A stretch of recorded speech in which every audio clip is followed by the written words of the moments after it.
choses. Oh mon Dieu, pourquoi m'as-tu abandonné?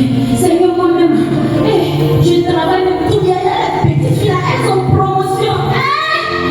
Moi, je fais quoi ici? Pourtant, toujours, tu es à notre des victoires. Il y a son nom même. Son nom, notre des victoires. Et puis, quand tu as l'impression que ta victoire se limite à ton plafond, on peut faire ça.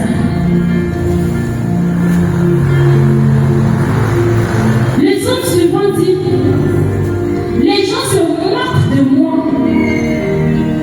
parce que je ne vaux rien. Et pourtant tu es saint. Tu permets à ce que les gens se moquent de moi. Les gens ne se sont pas moqués des gens. Ils se sont moqués des gens. Est-ce que quelqu'un ne s'est pas moqué? Quelque chose ne s'est pas moqué de Jésus?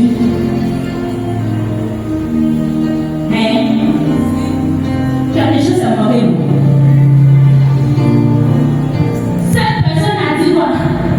Mais si tu es vraiment le Fils de Dieu, sauve-toi et sauve-nous. Mais le Fils de Dieu, tu as faim. Mais vous transformez les biens en pain. Tu es en haut là-bas. Il faut te gêner. Ton papa va envoyer des anges pour t'attraper. C'est pas la mort. Quand Jean pleurait, il perdait tout ce qu'il avait. Ses amis disaient quoi? Mais votre Dieu, il est où maintenant? C'était le monde. Toujours, c'est toi qui dois beaucoup comme pour nous ici. Chaque 14 heures, 6 heures, tu as la messe. 14 heures, tu es ici. Jusqu'à 18 heures, tu arrives à la maison. Mais quand on dit il y a quelque chose à faire dans la famille, on ne te dit même pas. Pourquoi? Parce que tu es comme secrétaire. Au moins, à savoir, ils ont déjà fait. Comme ça, qui doit là?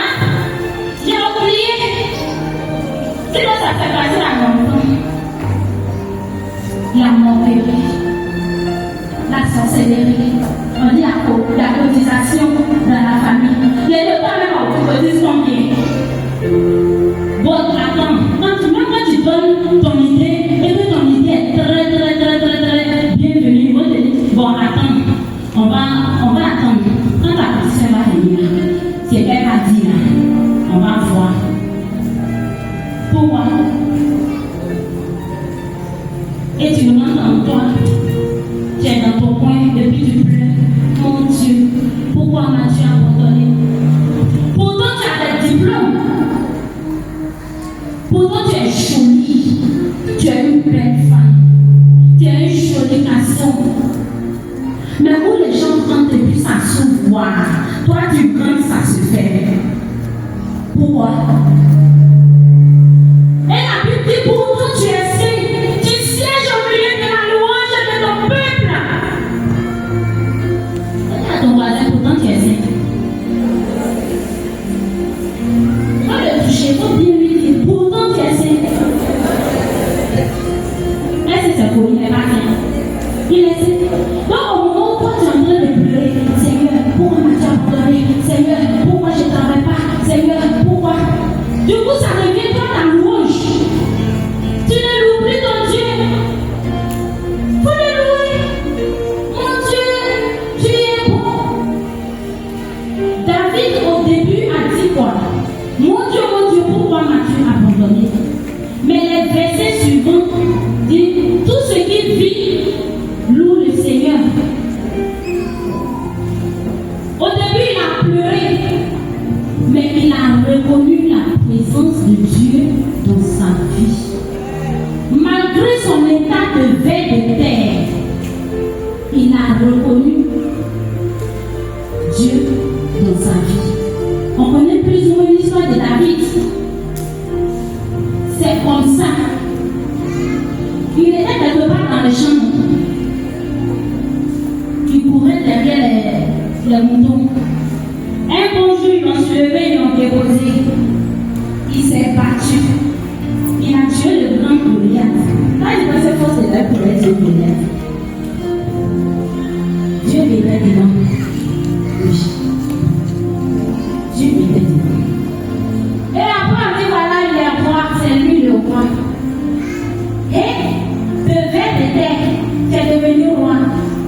gloire glorieuse. Amen. Parce que ton témoignage sera comme pour David. Et peut-être plus que pour David, bien-aimé. Amen. Ça va? Ça peut aller? Amen, amen. Peut-être que tu te dis que où tu es là, pour t'être fini. Je dis toujours, l'âge, c'est un chiffre. L'âge, c'est un chiffre. Est-ce que moi, tu connais mon âge? Est-ce que tu connais mon âge? Est-ce que tu dis qu'il est sorti? T'as dit oui. Avec Jésus, la femme de l'évêché. J'avais bien pris.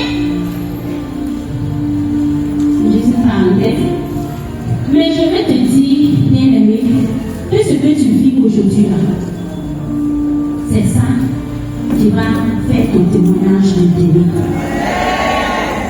Peut-être qu'aujourd'hui tu ne travailles pas, tu n'es pas marié, tu n'as même pas de maison, tu n'as pas d'enfant.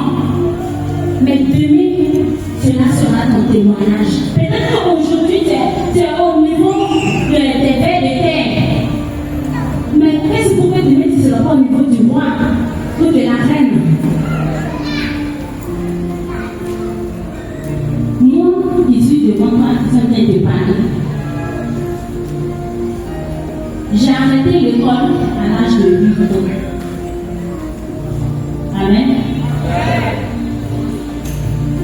Tu vois comment mon français est tordu?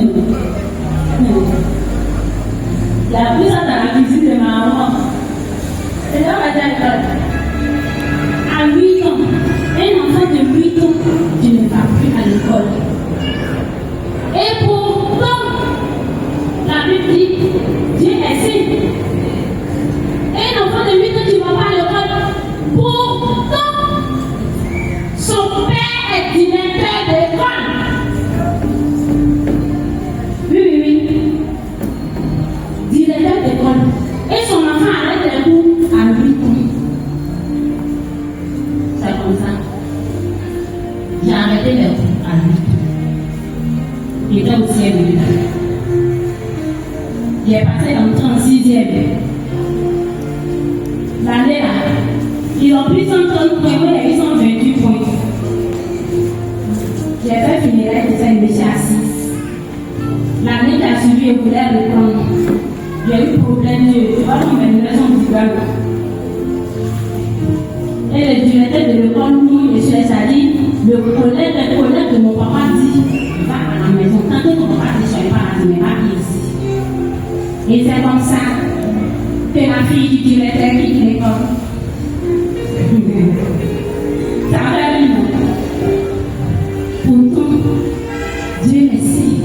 Et il sait jongler la louange de son peuple. Mais bien aimé, à ce stade-là, je ne pouvais rien faire parce que j'étais un enfant. Je ne pouvais pas compter sur mes parents. Je n'ai pas dit que les enfants qui n'ont pas leur papa et maman ensemble, comme ça, ils souffrent. Loin de là.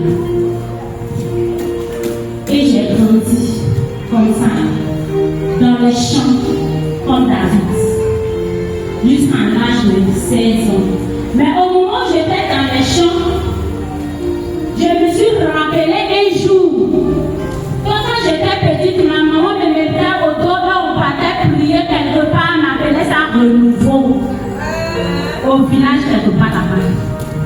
Donc je me suis rappelé que malgré tout ça, la même manière, Dieu. Voilà comment je me suis inscrite à la catéchisation. Moi, c'était 250 ans. Quand je me suis inscrite, j'ai pu me baptiser. Le jour de mon baptême, j'étais seule. Comme de la mère de Julie. Mon père n'était pas là. Ma mère n'était pas là parce qu'ils étaient séparés. Ils vivaient pas ensemble. Moi, je suis née à Bondou. J'ai grandi à Alpé. Tu vois un peu la distance. Voilà. Donc c'est comme ça, bien aimé, que je me suis accrochée à Jésus. Mais ça n'a pas été facile. J'ai aussi prié, mon Dieu, pourquoi m'as-tu abandonné? Quand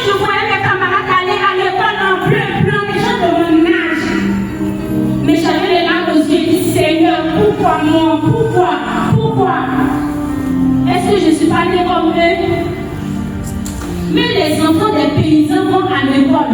Enfants des directeurs. Elle est de la maison. Elle est à la maison. Ils m'ont soulevé comme ça. Ils m'ont mis au campement. J'ai grandi au campement. C'est pas village, il y a des campements où il y a une case là. Quand tu sors, tu tournes dans ces plantations, tu vois, tu tournes ici, ces plantations, tu tournes là, ces plantations. C'est là-bas que j'ai grandi. Mais je ne partais même plus à l'église. Pourtant, je priais toujours à Dieu. Mais j'ai l'impression que ma prière n'avait pas été du campement et puis ça allait tomber sur moi. Jusqu'à ce qu'un jour, je me suis levée et dit, bon, trop c'est trop. Je ne sais pas où je vais, je sais d'où je viens. Comme je ne vais pas aller loin, je n'ai pas vu connu mon père. Donc le jour où j'ai vu mon papa, c'est ce même jour-là, il m'a pris, on a voyagé. Donc je me rappelle au moins du nom de mon village où je suis né. Je me rappelle au moins du nom de ma maman.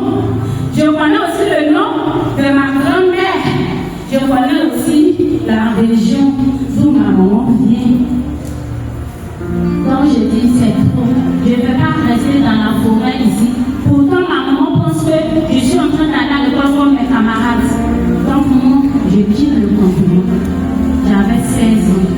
Je me suis levée un bon matin. J'ai mis j'ai marché ici tombé quelque part. Il y avait un voiture qui passait. Il dit, ah, tonton, je n'ai pas l'argent, pardon. Il faut me mettre de qui voit où. Il dit, monter seulement à ton terminus, là, il n'y avait pas arrêté. Je suis montée. Je suis descendue à Bobo. Je cherchais du père maintenant, il faut me voir. Et j'avais fait ma première chez lui là. La dame, là, c'était l'est de mon papa. Où est comment Dieu fait les choses? Mon grand frère de travail, et toi, tu vas toujours à chercher que tu parles. Il ne faut pas dire que je suis ici. Bien aimé, à ce moment-là, je n'avais pas mon mot à dire. J'étais comme veille de terre. Je dormais dans la cuisine de cette dame. La grâce que Dieu m'a fait, c'est que je n'ai jamais dormi sous les ponts. Je n'ai jamais dormi dehors. J'ai dormi dans la cuisine. Jusqu'à ce que le frère tout profère un jour, et ma famille se brûle. D'abord, ma robe mouillée sur moi. Pourtant, je suis la fille du directeur. Oui. C'est comme ça bien aimé ici. David est en train de crier, Seigneur, pourquoi m'as-tu abandonné? Pourtant, tu es signe. Tu es notre père. Tu es signe. Mais pourquoi tu permets que on vit ces genres de choses? Pourquoi? Pourtant, il est signe. C'est comme ça qu'un bon matin, je croise ma maman. Elle m'a retrouvé à mon portier. Je faisais accepter les femmes hébreues. Elle dit, ma fille, tu vas plus à l'école. Elle dit, maman, voilà. Elle m'a eu à l'école au petit et elle m'a plus à l'école. Elle dit, bon, allô. Je suis venue avec Benjamin avec ma maman. Quand je vois, si vous savez que Benjamin là, c'est rempli d'écoles. Quand je vois les écoles de formation, quand je dis Seigneur, je veux faire aussi. Mais qui va m'inscrire? Personne. Et est-ce qu'on dit pas trop? Personne. Mais quand il y a une prophétie sur ta vie, quel que soit de la manière qu'ils vont t'écraser là, ton témoignage va cuire. Ça va cuire. La personne qui a arrêté les cours à 8 ans, elle est venue, elle a appris couture. Oui, j'ai appris couture. Et je vous très bien d'ailleurs. Oui. Mais je t'assure que je me suis levée un matin et dit, mais il n'est pas grave. Pourquoi je dis l'âge est un chiffre? Je me suis levée, je dis, je m'en vais à l'école. Je me suis inscrite à Alpha Baptiste. J'ai repris le cours là où je l'ai laissé. Oui. Il a dit continuer. C'est la nuit que tu as envoyé. Toujours c'est toi. Toujours. Mais vous savez que Dieu met toujours des personnes à côté de vous pour vous se lever. Parce que lui, il ne va pas besoin pour te soulever comme ça. Ton frère qui est à côté de toi, ta soeur qui est à côté de toi, peut-être que c'est elle la main de Dieu qui va t'aider à rendre ton témoignage. Et c'est comme ça que Dieu, sa main dans ma vie était le renouveau. Sa main dans ma vie est toujours le renouveau. Le péché qui m'a soutenu, les membres du noyau qui m'ont soutenu. Ma soeur, faut partir. Et puis je partais. Jusqu'à ce que j'ai mon BEPC. Je me suis assise, je dis, mais je vais pas être BEPC même. Je me retourne à ma boutique. Mon médecin, je dis, mais BEPC, ça passe au bout. Tu n'as pas essayé? J'ai essayé. On dit d'accord. On dit quoi? J'ai tout essayé. Et un jour, je prépare la nourriture pour aller donner à un infirmier. Parce qu'il m'a sauvé la vie une fois. Et il dit, mais toi-même, tu fais quoi? Et bien, quand tu ne veux pas travailler, tu vas bien serrer ton cou là. Il dit, non, il y a plus de poches. Je dis, d'abord, attends, il a essayé. Il dit, il ne faut pas dire à quelqu'un, il dit, d'accord, je vais aider au royaume. Il dit, on dit, il ne faut pas dire à quelqu'un, mais prier, je vais essayer ce concours-là. Ben, j'ai dit ça là, c'est pour toi. J'ai fait le concours. Ça a tourné. C'est sorti vers la